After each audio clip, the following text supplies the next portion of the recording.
ग्राम विकास group Madia Toni में उपस्थित सभी गांववासियों को राम राम। जय गुरुदेव जी की। आपके भीतर बैठे परमात्मा को नमस्कार, साधुवाद, वंदन। आज मैं आपको मुक्तिधाम स्थल की यात्रा करवा रहा हूँ ऑनलाइन के माध्यम से।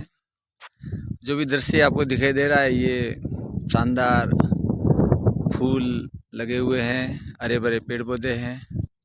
ये सब आप सबकी मेहनत का फल है। सज्जनों, केवल दो ही रास्ते होते हैं। शरीर की मुक्ति इस अंतिम संस्कार के साथ हो जाती है और जीवन की मुक्ति कर्मों से होती है। बड़ा अजीब लगता है, दिल में दर्द भी होता है और देखने पर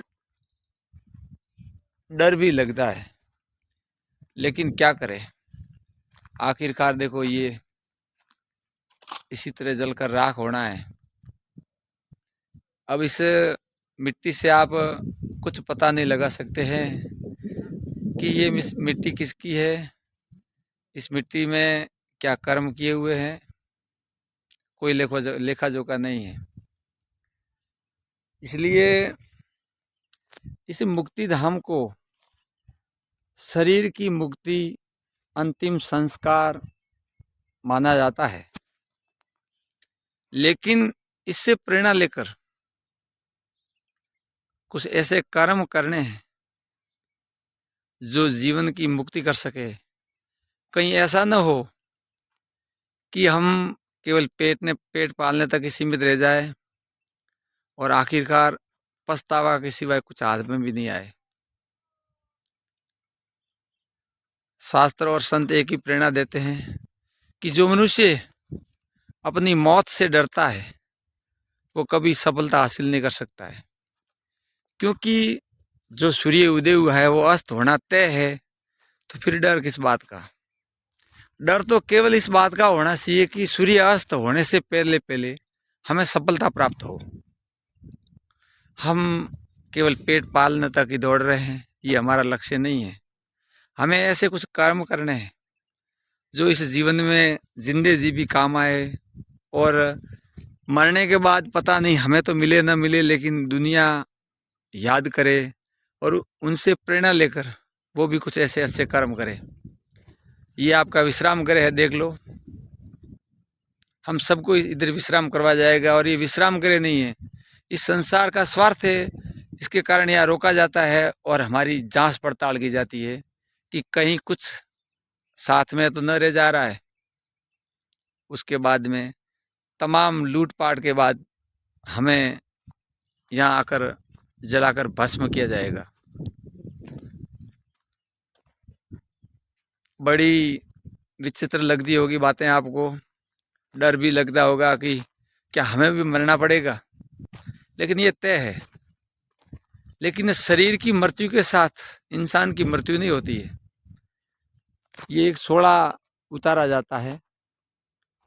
तो हमें धर्म के प्रति, मानवता के प्रति और सत्य के साथ कर्म करने हैं जो हमारी इस जीवन यात्रा को सफल बना सके। मैंने पहले भी एक बार इस मुक्ति धाम से उस लाइव वीडियो के माध्यम से बताया था कि जिन भामाशाह ने ये जो पौधे लगाए हैं, कितने शानदार वृक्ष है। उसके अंदर जो घास लगी है, कंटीली झाड़ियाँ हैं, जो अनर्गल घास है, अगर उनको हम नहीं काटेंगे तो ये जो लगाए हुए पेड़ पौधों को बाधा उत्पन्न कर रहे हैं। बूंद बूंद से सिंचाई हो रही है। तो आज मैंने कुछ प्रयास किया, घंटा भर कुछ झाड़ियाँ, घास, बबूल को काटा है। आपसे भी निवेदन रहेगा, भले ही आप मंदिर जाए, प्रतिदिन जाना भी चाहिए, लेकिन महीने में एक आध बार इस मुक्ति धाम के भी दर्शन करें। 5-10 मिनट के लिए यहाँ पर रुक के अपने जीवन के प्रति मंथन करें।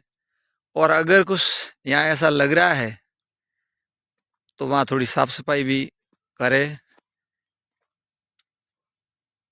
किसी कवि ने ठीक ही कहा है, पता नहीं इस जिंदगी का सफर कब रुक जाएगा, कर सले कुछ ऐसे कर्म जीवन धन्य हो जाएगा, जीवन धन्य हो जाएगा।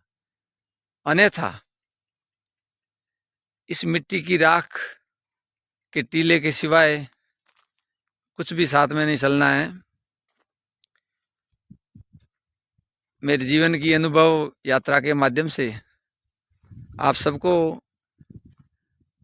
ये बात बताई जा रही है, कोई व्यक्ति विशेष न ले, क्योंकि सत्य थोड़ा कड़वा अवश्य होता है, लेकिन होता सत्य अपने आप में सत्य है। जय गुरुदेव जी की। आपके भीतर बैठे परमात्मा को नमस्कार, साधुवाद, वंदन। हम फिर मिलेंगे ऐसे ही दृश्यों के साथ। धन्यवाद, आभार।